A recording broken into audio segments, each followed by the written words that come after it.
Sir, Lok Sabha का चुनाव का बिगुल बज चुका है। आप किन किन बिंदुओं पर चुनाव लड़ेंगे? धन्यवाद आपको।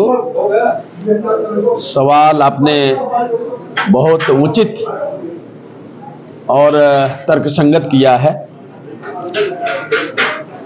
आप सभी लोग भली बात इस बात से विज्ञ हैं कि जब भी लोकसभा का चुनाव होता है,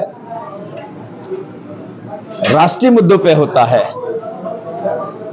अंतर्राष्ट्रीय मुद्दों पे होता है। जो अपने मुल्क भारत देश की राष्ट्रीय पार्टी हैं, उनका राष्ट्रीय मुद्दा क्या है, अंतर्राष्ट्रीय मुद्दा क्या है, घोषणा पत्र के माध्यम से अभिव्यक्त करती हैं।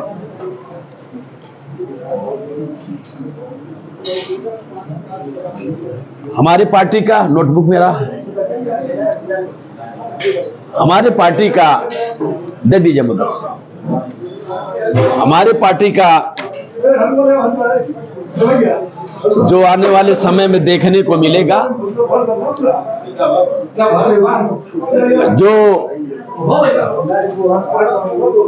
जो राष्ट्र स्तर पर मुद्दा लॉन्च किया जा चुका है,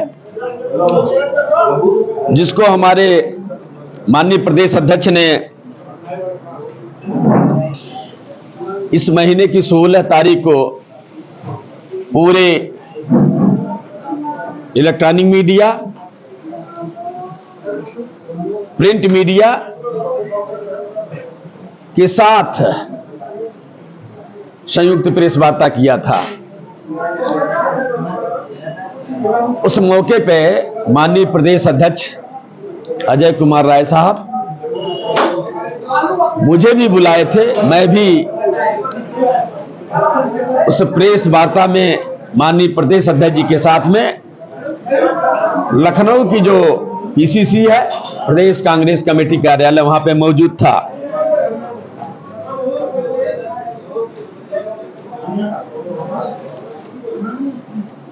जो मुद्दे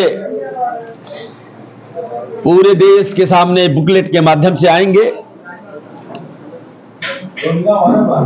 हिस्सेदारी न्याय की गिनती करो,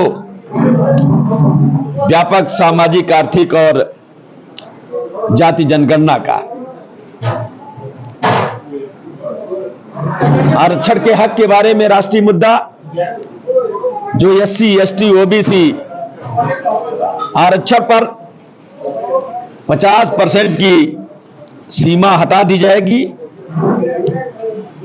तीसरा, SC, ST का जो सब प्लान की कानूनी गारंटी, जनसंख्या की हिस्सेदारी के अनुसार SC, ST का उप बजट भी इस देश की संसद में सरकार बनने के बाद लाया जाएगा। जंगल जमीन का कानूनी हक, अपनी धरती अपना राज, ये राष्ट्रीय मुद्दा है। नारी न्याय, हमारी अखिल भारतीय कांग्रेस कमेटी ने महालक्ष्मी योजना सरकार बनने के बाद लाएगी। आधी आबादी पूरा हक, शक्ति का सम्मान, अधिकार मैत्री, सावित्रीबाई फूले हॉस्टल योजना, किसान न्याय। मुख्य रूप से मैं बताना चाहता हूं कि जो MSP है, उसे सही दाम मिले, MSP को कानूनी दर्जा, जो स्वामीनाथन फॉर्मूले पे किसानों को मान्य है। यदि इंडिया अलायंस की गवर्नमेंट बनेगी, जो गठबंधन की सरकार बनेगी, किसानों के हित में एमएसपी को लागू करने का काम करेगी। कर्ज माफी आयोग,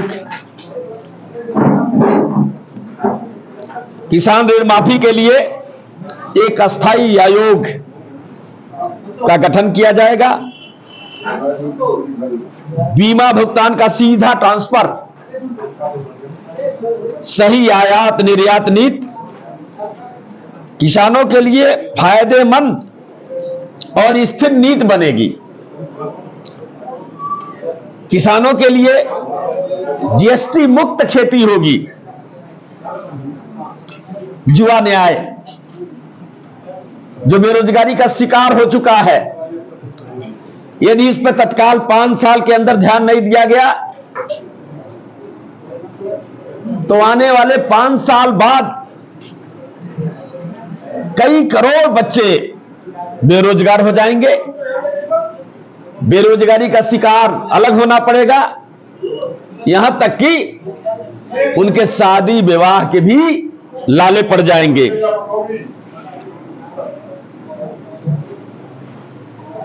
अलायंस की सरकार बनेगी तो भर्ती भरोसा, केंद्र सरकार में कैलेंडर के अनुसार 30 लाख नई नौकरियां दी जाएंगी। पहली नौकरी पक्की, पेपर लीक से मुक्ति, जो देश प्रदेश करा रहा है। जो 4 साल की नौकरी दी जा रही है या नहीं दी जाएगी, आ रहे हैं उस मुद्दे पे। पेपर लीक से मुक्ति, गिग इकोनॉमी में सामाजिक सुरक्षा, युवा रोशनी, 5,000 करोड़ रुपए का युवाओं के लिए स्टार्टअप कोष होगा, 5,000 करोड़ रुपए। श्रमिक न्याय, स्वास्थ्य अधिकार के तौर पर मुफ्त आवश्यक डायग्नोस्टिक दवाएं, उपचार, सर्जरी और पुनर्वास उपचार और पैलिएटिव केयर, श्रम का सम्मान, 400 रुपए प्रतिदिन राष्ट्रीय न्यूनतम मजदूरी मनरेगा श्रमिकों के लिए, शहरी रोजगार गारंटी, शहरी क्षेत्रों के लिए रोजगार गारंटी अधिनियम लाया जाएगा, सामाजिक सुरक्षा, असंगठित श्रमिकों के लिए जीवन और दुर्घटना बीमा, सुरक्षित रोजगार, कॉन्ट्रैक्ट सिस्टम मुख्य सरकारी कार्यों में बंद होगा। कॉन्ट्रैक्ट सिस्टम ही तो ज्यादा से ज्यादा इस समय चलाया जा रहा है। भर्तियां इंडिया अलायंस की सरकार बनेगी, से बंद हो गई है और सारा जो सिस्टम वो कॉन्ट्रैक्ट पर हो गया है। क्या कहेंगे? ये सारे जो बेरोजगारों के हित के लिए नहीं है, देश के हित के लिए नहीं है, पूर्णतः इसमें विराम लगाया जाएगा। पार्लियामेंट में उसको ला करके, उस पर चर्चा करके, बहस करके और चुने हुए सांसदों का जनादेश लेकर के उसमें तत्काल विराम लगाया जाएगा। ये तो सर हो गए राष्ट्रीय मुद्दे। राष्ट्रीय मुद्दे के साथ साथ स्थानीय मुद्दे भी होते हैं। जैसे आप बांसगांव लोकसभा क्षेत्र से आप विगत यहाँ से चुनाव भी लड़ चुके हैं, आपके सामने वही पुराना चेहरा, पुराना प्रत्याशी, और आप इस समय, पिछले बार आप बसपा से थे, इस बार कांग्रेस से हैं, इस पर क्या कहें? मैं जहां भी रहा, पार्टी के आवरण से, उनकी नीतियों से बधा रहा। आप लोग भी साक्षी हैं, सेंटीमीटर से भी मैं बाएं दाएं नहीं हुआ। आज मेरी पहचान अखिल भारतीय कांग्रेस कमेटी के एक छोटे से सदस्य के रूप में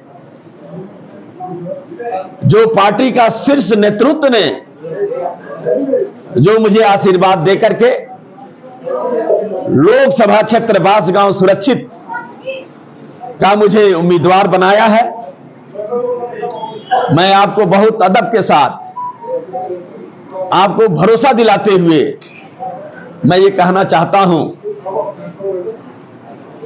कि पार्टी नेतृत्व के दिशा निर्देश के मुताबिक मैं कदम से कदम मिला करके इस संसदीय क्षेत्र की सम्मानित जनता के साथ रचने और बसने का, चलने का कार्य करूंगा और उनकी आजादी के लगभग 80 साल बाद रोटी के नाम पे, कपड़े के नाम पे, मकान के नाम पे, शिक्षा के नाम पे, स्वास्थ्य के नाम पे, पानी बिजली सड़क के नाम पे और साथ ही साथ पढ़े लिखे नौजवानों की